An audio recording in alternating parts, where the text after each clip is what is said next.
नमस्कार दोस्तों, सभी को गुड इवनिंग। कैसे हैं आप सब? आई होप आप सभी बहुत अच्छे होंगे। मैं हूं सुशीला और आज फिर एक बार आप सभी का लर्न मोमेंट चैनल पर स्वागत है। और आज हम एक राष्ट्रपति जी के संबंधित जो अनुच्छेद हैं उनके बारे में डिस्कस करेंगे। तो आइए एक एक करके समझते हैं और याद करने की साथ में कोशिश करेंगे। सबसे पहले जानें कि राष्ट्रपति जो है भारत का प्रथम नागरिक होता है। और राष्ट्रपति के बारे में जो है भाग 5 में बात की गई है। इसमें भाग 5 में बात की गई है। तो देखिए अनुच्छेद 52 में ये कहा गया है कि भारत के एक राष्ट्रपति होंगे, यानी भारत के एक राष्ट्रपति होंगे। और जो राष्ट्रपति हैं वो भारत के प्रथम नागरिक होते हैं। और जो पद है वो संवैधानिक पद होता है। ठीक है। भारत जो राष्ट्रपति हैं वो एक अखंडता, एकता और सुदृढ़ता का प्रतीक होते हैं। ठीक है। तो 52 में हम ध्यान रखेंगे क्या है कि भारत का एक राष्ट्रपति होगा और वो राष्ट्रपति भारत का प्रथम नागरिक होता है।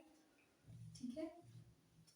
फिर 53 में क्या कहा गया है कि जो भारत की जो कार्यपालक शक्ति है, यानी भारत की संघ की कार्यपालिका जो शक्ति है या कार्यकारी जो शक्ति है वो राष्ट्रपति में निहित होती है। किसमें निहित होती है?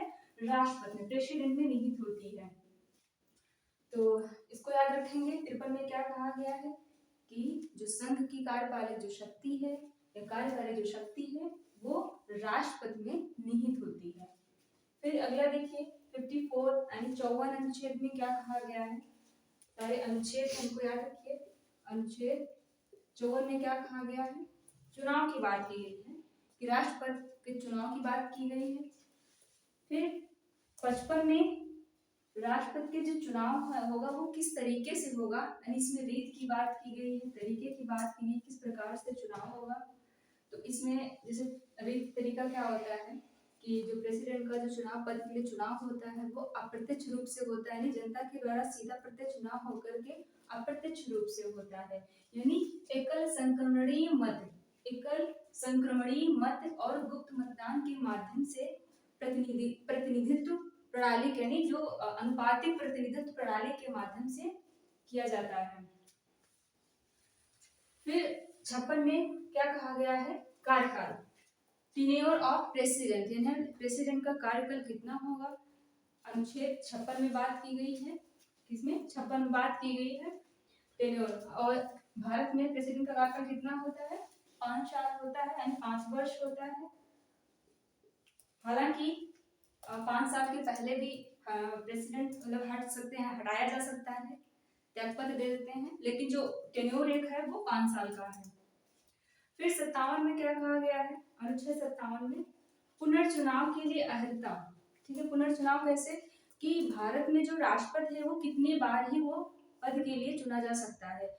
जैसा कि अमेरिका में क्या है कि अगर कोई प्रेसिडेंट बनता है अमेरिका में तो वहां पे 2 बार चुनने के बाद तीसरी बार वो नहीं बन सकता। लेकिन इंडिया में ऐसा नहीं है। इंडिया में कितनी बार भी प्रेसिडेंट के पद के लिए जो है वो चुना जा सकता है, बस जो शर्तें हैं वो मेंटेन करे, जैसे कि 65 वर्ष की जो आयु दी गई है कि उससे ज्यादा ना हो। तो ये ऐसी चीजें हैं पुनर्चुनाव के लिए अहर्ता। फिर 58 में, अनुच्छेद 58 में क्या कहा गया है कि पद के लिए जो योग्यता है, पद के लिए जो अहर्ताएं या योग्यताएं, कि प्रेसिडेंट किसे बनाया जाएगा, उसकी क्या योग्यता होना चाहिए। तो इसमें भारत का नागरिक होना चाहिए, 35 वर्ष की आयु पूरी कर चुका हो और वो जो है किसी लाभ के पद पर ना हो। लाभ के पद मतलब कि संघ यानी कोई सरकार है, केंद्र सरकार है, राज्य सरकार है या कोई सरकारी प्राधिकरण है, कोई स्थानीय निकाय है, उसके अधीन कोई पद पर वो ना जो है पद पर ना हो। तो इस तरीके से नहीं, वो लाभ के पद पे ना हो। और दूसरा वो लोकसभा में सदस्य के बनने की अहर्ता यानी योग्यता रखता हो, तो वो जो है पद के लिए योग्य है। यहाँ पे इस तरीके से जो है योग्यता की बात की गई कि प्रेसिडेंट कौन बनेगा उसकी योग्यता की बात की गई है। फिर अनुच्छेद 62, अनुच्छेद 62 में क्या कहा गया है? कार्यालय की शर्तें या दशाएं। तो इसमें प्रेसिडेंट के लिए जो कार्यालय की जो शर्तें हैं, जो दशाएं हैं, उनके बारे में बात की गई है 62 में। और फिर 60 में क्या कहा गया है कि शपथ, ठीक है, प्रेसिडेंट शपथ लेंगे अनुच्छेद 60 में, और जो भारत के जो मुख्य न्यायाधीश हैं या जो वरिष्ठ न्यायाधीश है उनके समक्ष राष्ट्रपति शपथ लेंगे। तो इसमें बात की गई है किसमें, अनुच्छेद 60 में बात की गई है। फिर अनुच्छेद 61 में क्या कहा गया है, 61 में ये कहा गया है कि राष्ट्रपति को हटाया जा सकता है, यानी अगर संविधान का, यानी राष्ट्रपति संविधान का उल्लंघन करता है, यानी राष्ट्रपति संविधान का उल्लंघन करता है तो उसे महाभियोग यानी इम्पीचमेंट के द्वारा हटाया जा सकता है। और महाअभियोग जो है किस आधार पे, कि अगर राष्ट्रपति संविधान का उल्लंघन करता है। हालांकि जो संविधान के उल्लंघन के बारे में जो है संविधान में उल्लेख नहीं किया गया है, लेकिन जो है यही माना जाता है।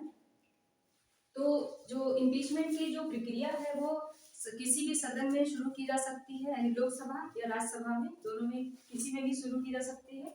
बस अगर जब शुरू की जाती है जिस सदन में, तो उसके लिए उस सदन में 1/4 यानी 1/4 हस्ताक्षर होने चाहिए जिस सदन में शुरुआत होती है, और उसके बाद में जो है उसे 2/3 और प्रेसिडेंट को, हाँ इसके पहले प्रेसिडेंट को 14 दिन का नोटिस भेजा जाना चाहिए। उसके बाद में जो है 2/3 बहुमत से प्रस्ताव पारित किया जाता है। अगर एक सदन में पारित हो जाता है तो उसे दूसरे सदन में भेजा जाता है, और फिर जो है उसकी जांच होती है आरोपों की। अगर आरोपों को मतलब सही पाया जाता है और वहां दूसरे सदन में भी प्रस्ताव पारित हो जाता है, तो जो है उस तिथि से राष्ट्रपति को हटना होता है। तो ये इम्पीचमेंट की मतलब प्रक्रिया होती है कि सदन के किसी भी सदन में जो है, संसद के किसी भी सदन में शुरू की जा सकती है।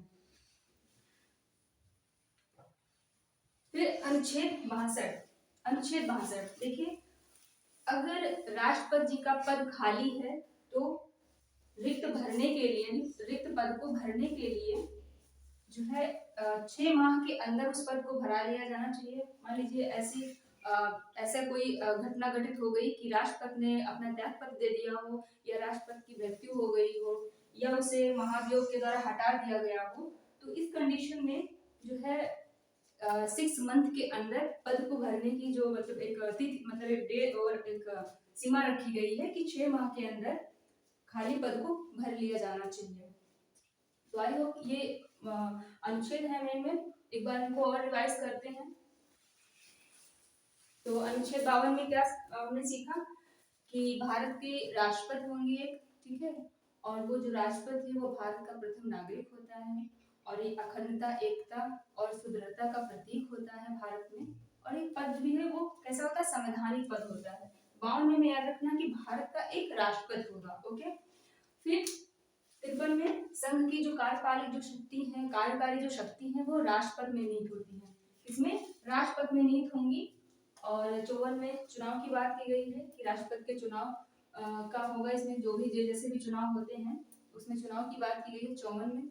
55 में तरीके की बात की गई है, उसके रीत की बात की गई है कि एकल संक्रमणीय मत के द्वारा अनुपातिक प्रतिनिधित्व की प्रणाली के माध्यम से अप्रत्यक्ष रूप से चुनाव होता है।